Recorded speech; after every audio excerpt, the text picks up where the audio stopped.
They told you, we will bleed you with 1,000 cuts. They are working for their agenda. What the hell is your agenda? Spell it out to yourself and act upon that.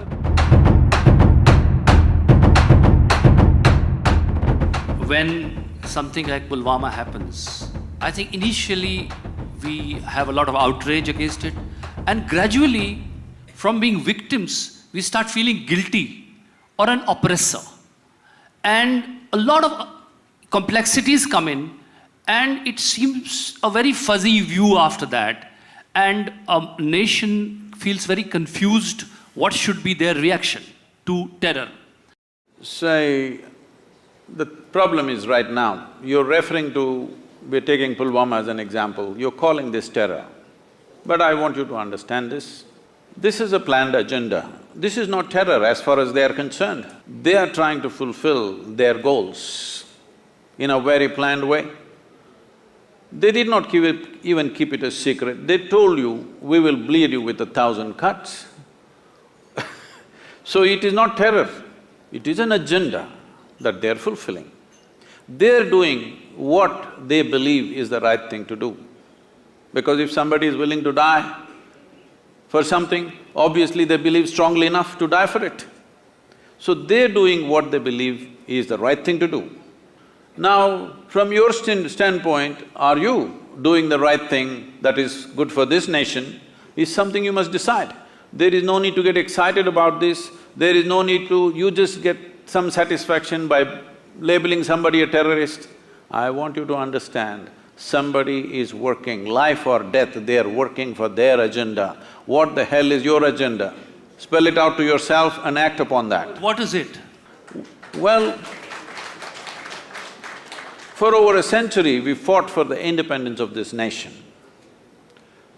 To make this nation free, we worked for over a century. A lot of life was sacrificed. Due to lack of vision, we sacrificed many more after we got our independence in the name of partition. Now, with one partition, you have seen 1 million people, over 1 million people dead and over 15 million people crossing borders from both sides, suffering. Human suffering is human suffering for me. It doesn't matter which side it's happened. So people have suffered, and in 70 years, still a whole lot of them are still not even settled on both sides of the border. And how is it that we have such a short sense of memory that we can once again talk of another break? So we must decide this. In my heart is very clear. First one thing is, make it clear to all the Indians what is India and what is not India, please do this. Don't keep the ambiguity continuing forever.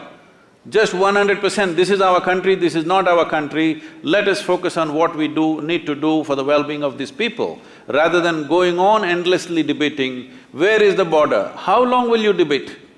2 generations of people are gone after independence and still you're debating the same thing. This is the time. If nation's consciousness is somehow awakened because of a shocking incident, please make up your mind now and work for that goal, because the sovereignty of the nation is important.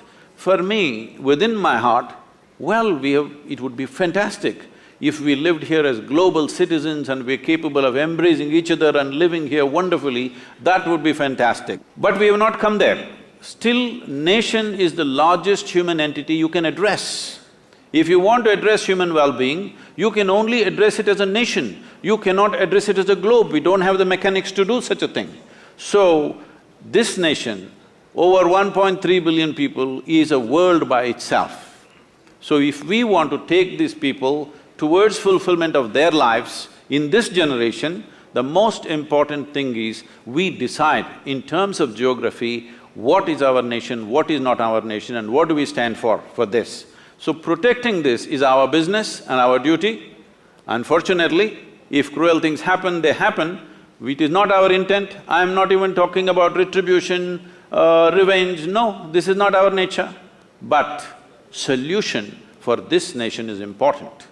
That people of this nation can prosper is an important duty that the leaders of this nation owe to every citizen in this country.